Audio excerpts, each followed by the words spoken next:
Hi, it's me, Princess, and welcome back again to my channel. Yes, so this video is gonna be an updated daily makeup routine. I have posted my first daily makeup routine on my channel a few years ago, maybe 2 years ago, and I've realized that I don't need that much product, so I've discovered new products to use on my daily routine on my daily basis, and it's fresh, it's simple, it's easy, so and it's affordable, so it's for every one of you. And obviously I just got out from the shower. It's gonna be a get ready with me with my simple daily makeup routine. But before anything else, I'd like first to thank Mary Kay Philippines and Mary Kay Sidka for giving me this cute bag. It's 2,000 worth of Mary Kay products. I got it from a recent pageant. I was chosen as Miss Mary Kay. I've got few products from here. The Mary Kay translucent powder. Ayan, may presyo pa siya. I've also a Mary Kay Clay liquid lip color in the shade Pink It Over.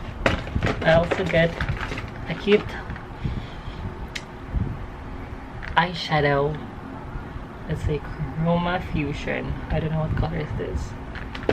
And also it's a Mary Kay Botanical Effects Cleansing Gel. I've used this one, it's very fresh. Yes, so can't wait to use this product soon. Ayan, thank you, Mary Kay.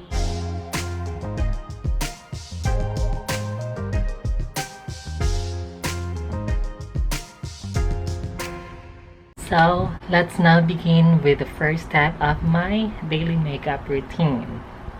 I have already did my skincare routine. Walang nabago sa skincare routine ko.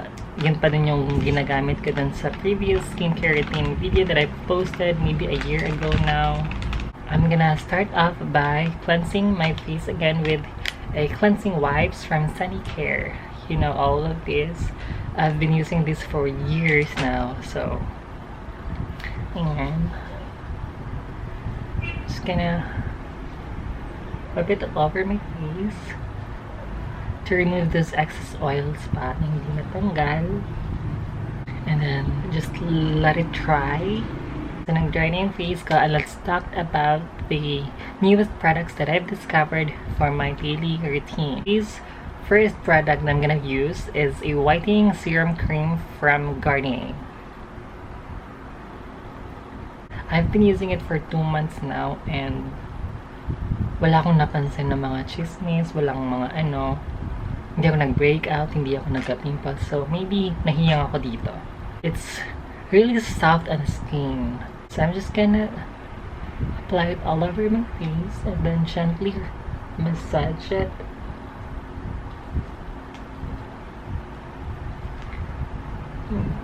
Especially if you're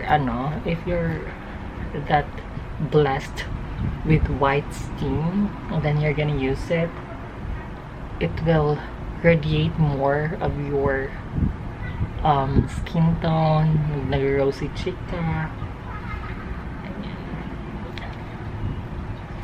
Hindi ko siya nakakalimutan every day, as in kahit hindi ako nagka-foundation, ito lang, sobrang ganda niya na sa skin, tapos lip tint lang, you're good to go now. And also, I'm gonna moisturize my lips using a chapstick. It's a lip balm.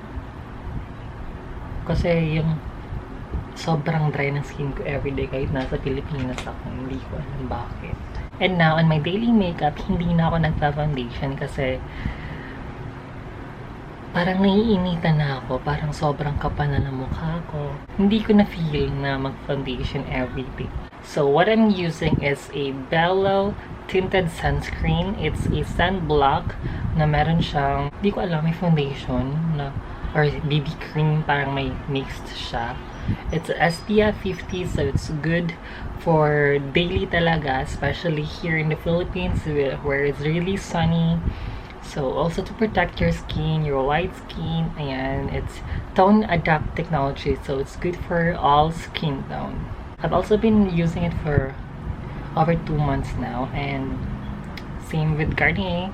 I haven't had any breakouts or pimples, so I feel like nahiyang din ako dito. So imamassage ka lang siya dito, and then I'm gonna apply it just like Garnier. It's a sunblock. It's not a foundation. It's not also a BB cream. I don't know why it has something like a BB cream texture or a BB cream that, you know, feeling, but it's all sunscreen. Just apply more if you feel like you need more.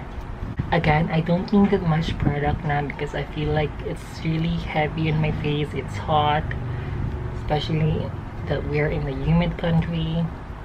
So see, it's really easy, and then you look fresh na. You know, ano pa? Ako lang to. Charing.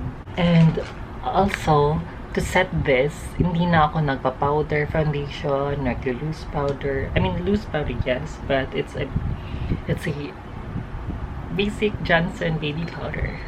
Ito lang, pulbo lang te, lip tint. Okay na tayo doon. Charing. And then, hindi na maka-brush ko lang lang.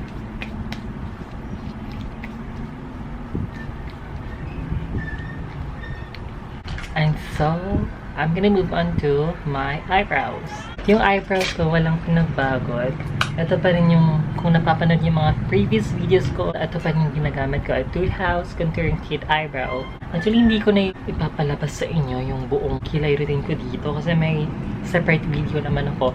And actually, I'm also planning to recreate or to do an updated kilay video or kilay tutorial kasi I'm using the same product but I have new techniques, so I'm planning on it. So, just wait for it.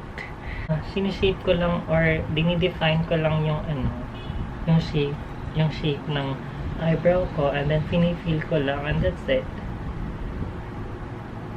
Hindi na ako yung sobrang, kasi dati yung kilay tutorial ko may talaga naka-concealer kasi I wanted defined. Now I just want to really just fill it in, and then ayan, I'm good to go na. So I'm done with the eyebrows na, and I'm gonna move to the lip tint.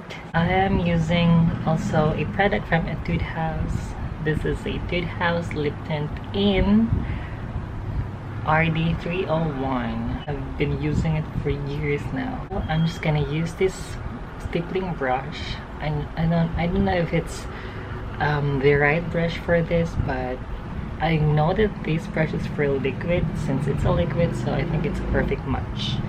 Kinuha ko lang product dito, hindi dito kasi baka sobrang red lang. Ito just to neutralize the shade. And smile. And then, nag-a-apply ko ng very, very light sa nose ko para match ko yung trunk blush effect. And to look it more natural. And for the lips, I'm also going to be using the same product.